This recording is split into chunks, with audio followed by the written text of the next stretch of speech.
Hello aviation community, my name is Miguel and I am the founder of Runways, and today we're here because, as you know, trust is a big part of aviation. We have to trust in our instructors, we have to trust in our planes, in our skills, and with that in mind, I'm here today in Stellar Park, Arizona with Ellie. Hi, I teach tailwheel for plane training. This is our Blanca Decathlon. It's a 1976 tail dragger, and let's just take a walk around and we can check out the differences.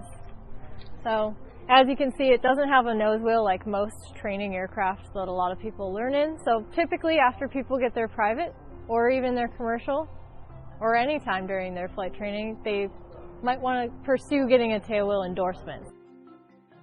There's two different types of landings that you can do with a tail dragger. There's a 3-point landing, so you can see all three wheels are on the ground and you'd be touching down on the ground with all three wheels at the same time.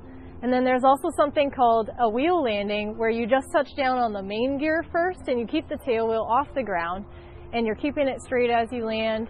And then slowly as it slows down, you'll bring the stick back and get the tail wheel on the ground and bring it back to the taxiing pitch attitude. Again, we have a stick and tandem seating, unlike a lot of training aircraft where you're sitting side by side and there's a yoke, kind of like a steering wheel. So we can take a peek inside and check that out. And I'll just hop in here. And if you look inside, you can see the panel here is pretty simple, nothing too complicated, and we've got a stick for the controls down here and rudders, and it's teaching stick and rudder is what they call it. The difference between a training aircraft and a tailwheel aircraft is that the center of gravity is aft of the main gear, so it's a little bit less stable when landing, so you have to make sure that you keep it straight. So it's a lot more crucial to keep a tailwheel aircraft straight versus a Cessna 172 or a Piper Warrior. We've got the propeller. It's a constant speed propeller, which means it changes pitch and you set the RPM. It's not a fixed pitch propeller, which there's quite a few training aircraft that have that, but your typical 172 is not going to have a constant speed prop. So that kind of introduces students to complex airplane flying. We don't have retractable gear or flaps on the aircraft, so you can't get a complex endorsement through us, but you will learn how to work a constant speed propeller, so that's pretty interesting. Coming around to this side, we can see that the wings, if you just take a view of the side here, it's perfectly symmetrical. It's a symmetrical airfoil, meaning that it flies just as happy upside down in level flight as it does right side up. We can sustain inverted flight in this. It's fully aerobatic and it's got an inverted fuel and oil system. You can sustain inverted for about 8 minutes or so, which is enough. Coming around here, we have these things called spades on the ailerons, which lighten up the control forces quite a bit and help with the adverse yaw of the aircraft. And all our tailwheel students learn about what all these things do. We don't have flaps, so we do come in a lot faster than a typical Warrior or Cessna 172. But that's what the airplane's designed to do, so works out. And then we can see here we've got our elevator and our rudder and our tail wheel. So the tail wheel will spin around. It's fully cambering, so that's why it's super important to keep the aircraft straight when you're landing. Yeah. So let me ask you this, what got you into flying? Well, I was working on my biology degree at ASU and I was a sophomore, and I had always been interested in aviation. I've traveled a lot. My mom is from Israel, overseas. But I used to live in Buffalo, New York, where it's pretty cold and the weather's bad, and when I kind of had the bug to try and fly an airplane, I couldn't. And then when I moved out here, one day my dad had mentioned it and said, hey, didn't you want to try that one day? And I went up, I did a discovery flight on St. Patrick's Day in 2017, and after that I needed to figure out a way to do this because it was my passion all of a sudden, and I didn't want to stop.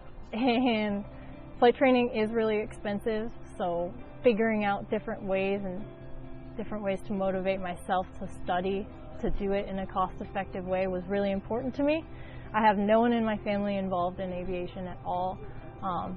So I'm the first one, and so I really like to translate that to students and have students that start from zero and want to build all the way up. I've gotten my CFI, my multi-engine rating, my tailwheel endorsement, my double I rating, and I've done that all in the last 3.5 years.